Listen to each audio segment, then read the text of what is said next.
Hello everyone, आपका हमारे YouTube channel में स्वागत है। तो चलिए आज हम दूसरा टॉपिक हिंदी का लेकर आए हैं। उसका नाम है संबंध बोधक अव्यय। आज हम आप लोगों को संबंध बोधक अव्यय बताएंगे। ठीक, जैसा कि नाम से जानिए कि संबंध बोधक यानी कि जो दूसरे के साथ संबंध बताए, यानी कि जो वाक्य में संज्ञा या सर्वनाम के बाद जो भी शब्द आए उनके साथ वो संबंध बताए, तो वो है संबंध बोधक अव्यय। ठीक, आइए इसका हम परिभाषा देखें।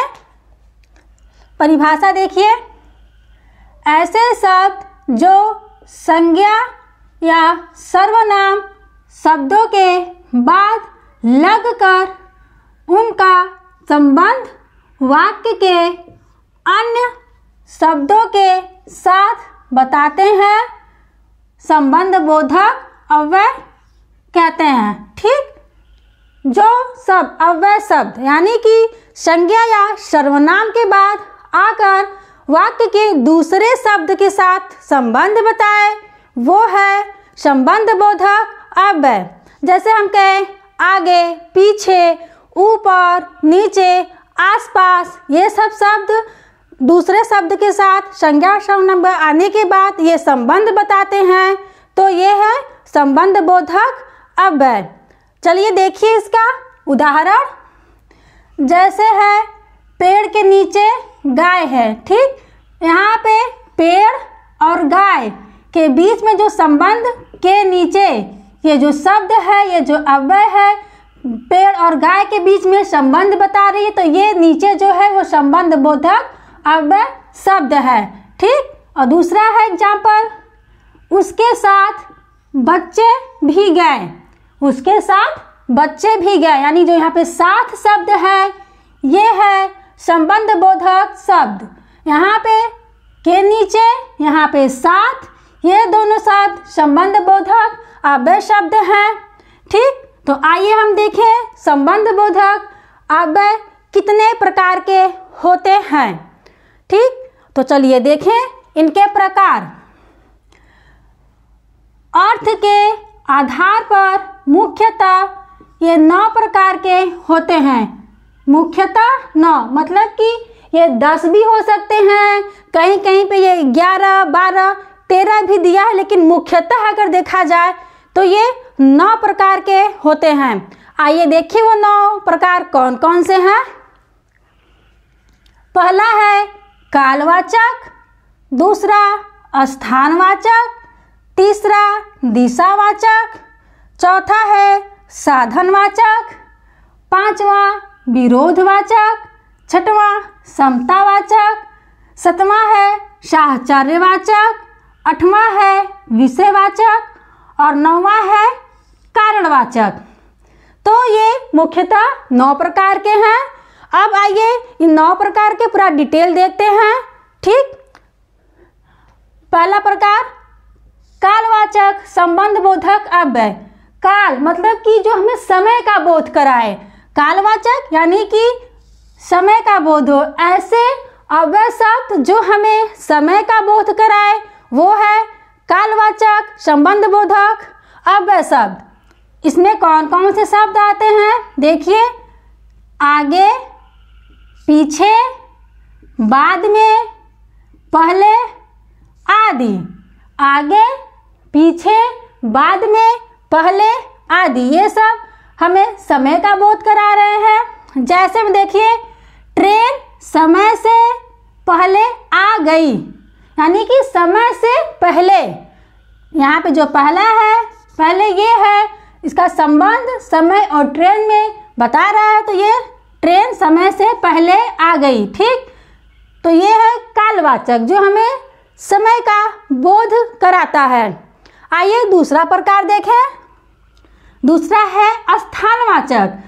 स्थानवाचक ऐसे अव्यय शब्द जो हमें स्थान का बोध कराए, वो है स्थानवाचक संबंध बोधक अव्यय शब्द। ठीक, स्थानवाचक यानी कि जो स्थान का, जिससे हमें स्थान का बोध हो। इसमें कौन कौन से शब्द आते हैं देखिए, बाहर, भीतर, बीच, ऊपर आदि। जैसे मेरे घर के बाहर बगीचा है, मेरे घर के बाहर बगीचा है। ठीक, तो देखिए हमने बताया घर के, मेरे घर के बाहर बगीचा है, तो घर और बगीचे में संबंध के बाहर। ठीक, ये जो के बाहर है ये संबंध बता रहा है घर और बगीचे के बीच में। अब आइए तीसरा, दिशावाचक, यानी ऐसे अव्यय शब्द जिससे हमें दिशा का बोध हो, वो है दिशावाचक। कौन कौन से हैं देखिए, और, तरफ, पार, आसपास आदि। जैसे घर के आसपास ही रहना, घर के आसपास ही रहना। ठीक, अब आइए चौथे पे, चौथा है साधनवाचक, यानी कि जिन अव्यय शब्दों से साधन का बोध हो। साधन मतलब कि जिसके जरिए मतलब कि काम कराया जाए।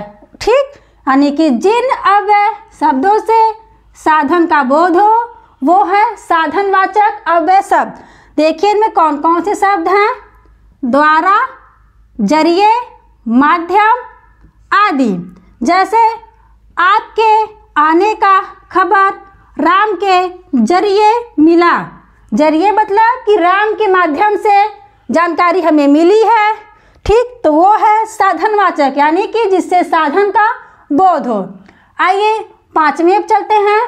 कौन सा है पांचवा प्रकार, विरोधवाचक, यानी कि ऐसे शब्द जिससे हमें विरोध का भाव प्रकट हो, यानी कि जो विरोध व्यक्त हो जिससे, वो है विरोधवाचक। वो कौन कौन से शब्द हैं, विपरीत, विरुद्ध, प्रतिकूल, उल्टे आदि। ठीक, जैसे इसका एग्जाम्पल देखिए, उसके विरुद्ध मत बोलो, उसके विरुद्ध मत बोलो, यानी कि ये वाक्य पढ़ने पर विरोधवाचक का भाव व्यक्त हो रहा है। अब कहें कि वह अपने परिवार के विपरीत चलता है, तो इससे भी विरोध का ही भाव व्यक्त हो रहा है, तो यह है विरोधवाचक। आइए छठवां देखें, समतावाचक। समता मतलब जिसे समानता का बोध हो, समानता का बोध हो, वो है समतावाचक। इसका शब्द देखिए, समान, तरह, भांति आदि। समान, तरह, भांति आदि।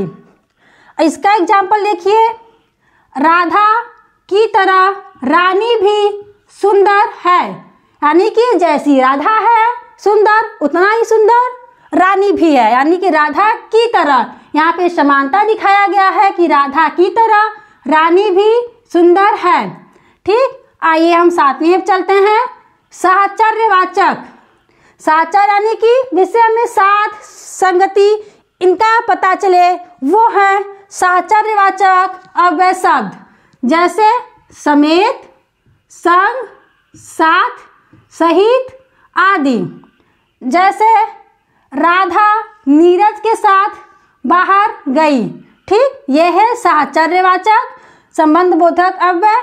अब आइए आठवें पे चलते हैं।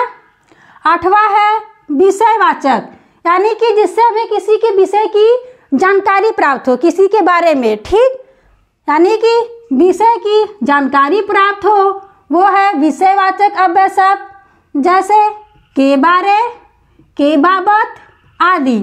इसका एग्जाम्पल देखिए, कविता की बाबत बात करने आया हूँ, मतलब कविता की बाबत, तो आप ऐसे भी कह सकते हैं कविता के बारे में बात करने आया हूँ, लेकिन के बाबत यहाँ पे अव्यय शब्द ज़्यादा अच्छा लग रहा है, तो कविता की बाबत बात करने आया, यहाँ पे जो की बाबत है वो विषयवाचक अव्यय शब्द है। ठीक, आइए हम चलते हैं नौवें पे। नौवां प्रकार है कारणवाचक, यानी कि जिससे हमें कारण का बोध हो, वो है कारणवाचक। इसका शब्द देखिए, कारण, परेशानी से आदि।